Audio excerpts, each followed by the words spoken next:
What's good, people? What's good, everyone? This is my second video on YouTube. I want to thank everybody for checking out the first video from NYC to Hawaii. I appreciate everyone that actually subscribed. I definitely am grateful for the support.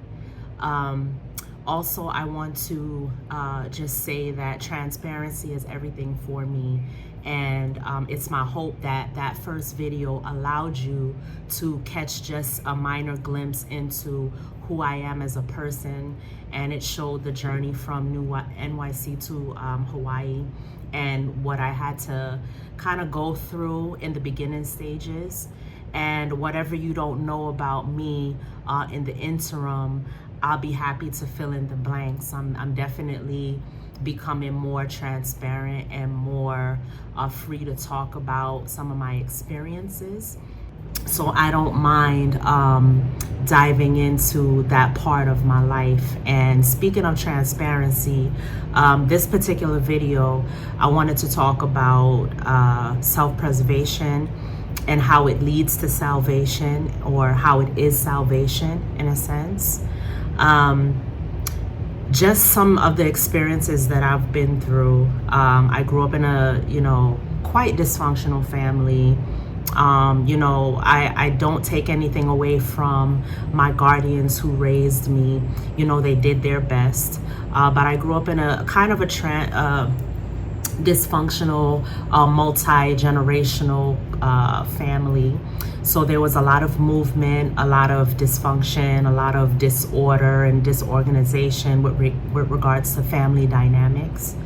Also, I have to say that in my life experiences since leaving the house to join the military at the early age of 18, there was a lot of things that I have went through in my naivete, in my naive ages, that has taught me and has shown me how to become a better person. And a lot of that didn't necessarily have to do with me seeking something outside of myself. It started out that way. In the beginning stages, I sought a lot of validation from people.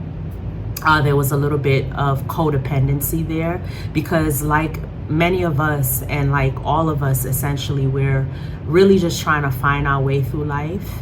And we're trying to find out ways and solutions and coping mechanisms to go through the everyday stress and the everyday experiences of life as a whole.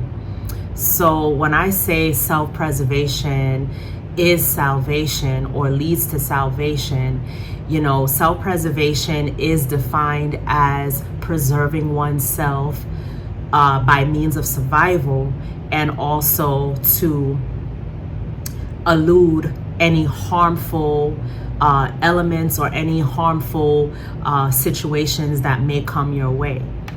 And when you think about, preserving oneself, and when it comes to survival, it's really big, because there's a lot of distractions out here. There's a lot of situations, circumstances, people, places, and things that pull us in many different directions according to ideals, according to just perception and different ways that people look at things.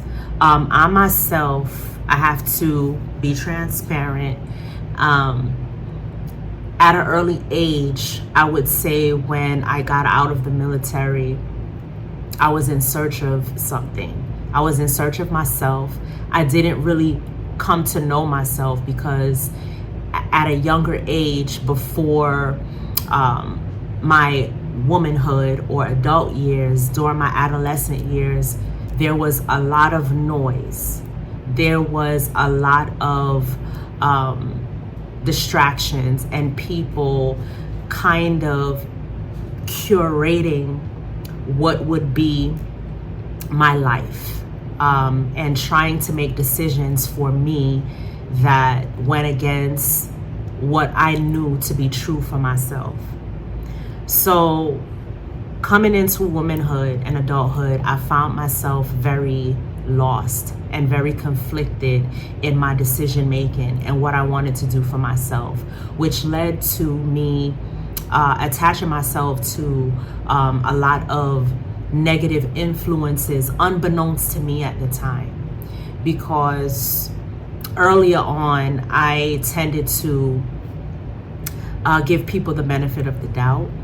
I always try to see the best in people, but it was also to my detriment, because while you're trying to see the best in people, you do not look for the warning signs until it's too late, or until you completely removed yourself from that situation and see the bigger picture and see the role you played and the role they played in it, right? So I didn't realize until maybe my early 30s, which I'm 42 right now. I didn't realize until my early 30s that I needed to save myself. I needed to find my own way. I needed to stop being codependent and seeking validation through other people who really didn't know and had my best interest in mind and didn't really know me as a person. You know, they claimed to know me through relationships and associations, but, you know, really didn't know me as a person. So, again, I'm going to be transparent. When I was in my teenage years, I actually became part of a cult. And I'll save this for later videos because I really want to get in depth with my association with that cult and where it has taken me today, and basically my understanding of just the cult-like mentality and being under an organization. But what I had noticed in my earlier years is I was searching for something. And in that searching and in that wanting to be a part of something, you know, you kind of get lost and disassociated with those among you that really want the best for you. And I started to adopt that cult-like mindset. Like, once you become a cult member, you adopt that cult-like mindset and you think that their way is the way. And you go against what you feel internally, and you go against what you are born to be, or the person that you are innately here to be. And it wasn't until late that I started to have reservations about this cult that I was a member of for, I want to say, I came into the realization of this cult when I was 13, and it all ended for me when I was 25. So it was a good amount of years. But in that, being in that cult and not having great family connections and attachments socially, the cult becomes your tribe. It sort of becomes your family, so to speak. So that fear of wanting to live up to the expectations of what the leader represented or what that cult represented, it kind of pulled me in. And usually with cults and cult leaders, they use very manipulative tactics to kind of reel you in, and then they insert fear because they give you the sense that this way is the only way and this is the way to your salvation, and that's that. And when I came to realize that that wasn't the case, I pulled away from that cult and thought that maybe this was not the right tribe. Maybe this was not the right message for me. Although initially I gravitated to what that message and what the mission was. It's like, maybe this was not the right group for me. I kind of see some red flags here. So what did I do? I was dating someone at the time that was also very well read. He was an astute learner, and when he learned something, he kind of took it in and basically knew exactly how to teach. And I found myself, unbeknownst to me, I found myself just because of the intrigue of the cult and what it represented and how fascinating it was. I found myself in a second cult. Now, I want to say that lasted anywhere between the period of, I want to say 2009 or maybe 2008 to 2012. And when I think back on it now, the primary reason why I feel like I did join these cults was because I was trying to find connection. I was trying to find my tribe. I was trying to feel like I belonged to something. And coming from the military, it's a very team-oriented and structured organization. And when I got out of the military, I found myself having to start all over, and I was so accustomed and I had became acclimated to that team mindset, that team orientation, that when I got out of the military, aside from family, I had no friends. I was always a little bit of a loner. So I really had no friends or no one that I could relate to. And then when I came upon these two organizations, which I now call cults, back then, that was like my family.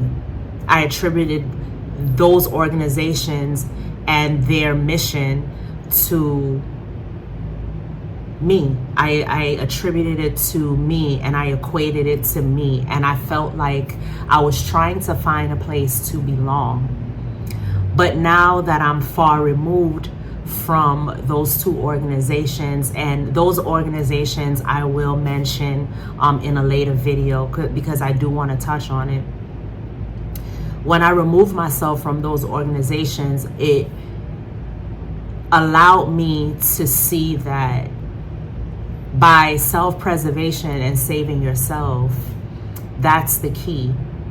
I went through a lot of like soul searching and trying to find myself internally without any outside influences. And I started to rest on my laurels, my values, and I started trusting myself, which was a foreign concept to me.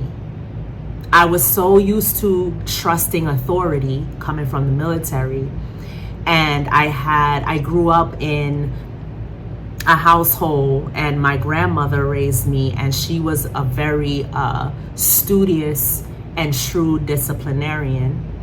So I was already accustomed to someone higher than me, or who I believed to be higher than me, giving me structure and giving me a sense of self, when really that sense of self starts from you discovering you. And I started to get into things like self-care, self-preservation, loving yourself, getting to know yourself, spending time with yourself, being still, distancing yourself from things that no longer serve you, things that you don't vibe with anymore. And when I started that practice, which essentially that was all me, that was me listening to my intuition, I started to realize, like, damn, I not only changed my perception on, feeling like I had to be codependent on organizations and other people, but I saved myself in a way. I trusted myself again, and I saved myself. I wasn't dependent on anything or anyone outside of me. I wasn't dependent on these dogmatic structures and organizations to give me the keys to my own salvation. I started to find that out for myself. And then I began the practices of self-love, which is more of doing the things that you enjoy doing, doing the things that you love, resting on your own laurels and your own conviction, doing things by your own volition and not someone else's. So those were keys for me to kind of get back on track. Not being so dependent on anything outside of me, but preserving myself from what I knew was harmful. And many of us, as we go through life, we won't know what's harmful to us unless we put ourselves in situations to see exactly how it would affect us. It's kind of like that old thing, you know, like when you put your hand in the fire, you know, you'll get burned and then you know not to do it again. It's kind of the equivalent to that. And I had to draw some conclusions, and a lot of it was not easy. A lot of it was being real with myself and being truthful with myself and understanding the fact that I have to correct these codependent and self-deprecating feelings or activities and actions that encompassed me. I had to change that and started to trust myself when it came to changing my situation and changing just my overall being. And that takes work. It's not something that happens overnight. I promise you that. So if you're going through that right now, where you feel as though, you know, you're kind of lost because there's so much chatter and so much noise around you, and people are inundating you with their ideas and their perceptions, and they're projecting their fears, and they're giving you a whole analysis, things that are unwarranted that you didn't even ask for. Like, ask yourself this: are they living my life, or am I living my life? And then when you kind of come to the conclusion and make the determination that I want to take back my control and really get to know self. And then once I get to know self, I figure out the things that I want and the things that I don't want. And then when I figure out the things that I don't want, I know how to keep that out of the scope, out of my scope, out of the equation. And I get rid of that, and I start focusing on the things that make me happy and the things that give me peace and solace. Then you start to realize what self-preservation is really all about. And I'm pretty sure all of us have people in our lives that we don't feel too sure about. I'm pretty sure we have people in our lives and situations, not only people, but situations that also have come into our lives or have come about that we don't necessarily feel like we vibe with. And it's okay to let those things go. I'm here to tell you that. It's okay to let those things go and release them, because it doesn't serve a purpose for you anymore. Maybe it did in the beginning, because for your experience, it was a learning tool, and it's like getting over a learning curve. Something happens to you in your life, and you need to experience it to learn how it's going to affect you. So it's all a learning curve. So not saying that the bad experiences are not purposeful, because they are, but once you felt your way through those bad experiences and it does not sit well with your being, you have to make the determination: how am I going to eliminate this out of my life to preserve my well-being? How do I save myself? So that's what I'm going to end with today. I don't want to make this video long. I wanted to actually share a little bit about myself.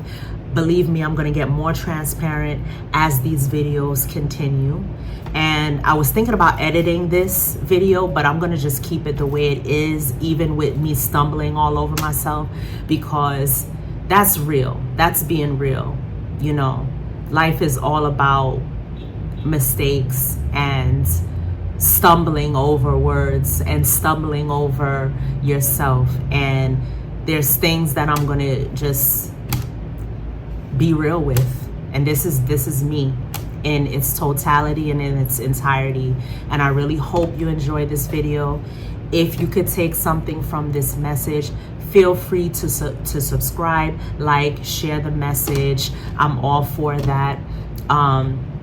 Another thing I wanted to actually interject with as well, I'm not doing this for clout. I didn't create a YouTube channel for clout or notoriety. I created a YouTube channel to be of service, because I was in a very dark place in my life at one point in time, and I feel like that cloud has been lifted. So what better way to actually share my experiences and make it relatable to someone else so they can use that? Because I started out watching YouTube videos, and there's many YouTubers out there that actually had helped me in my journey. So I thought it would be great, since I wanted to get into content creating, to reciprocate the favor and pay it forward. But I hope you guys have a good night. I hope all is well with you. I hope you find the light at the end of your tunnel, which it was what Luce Omega and this channel is all about. And I'll see you again in the next video. Ciao.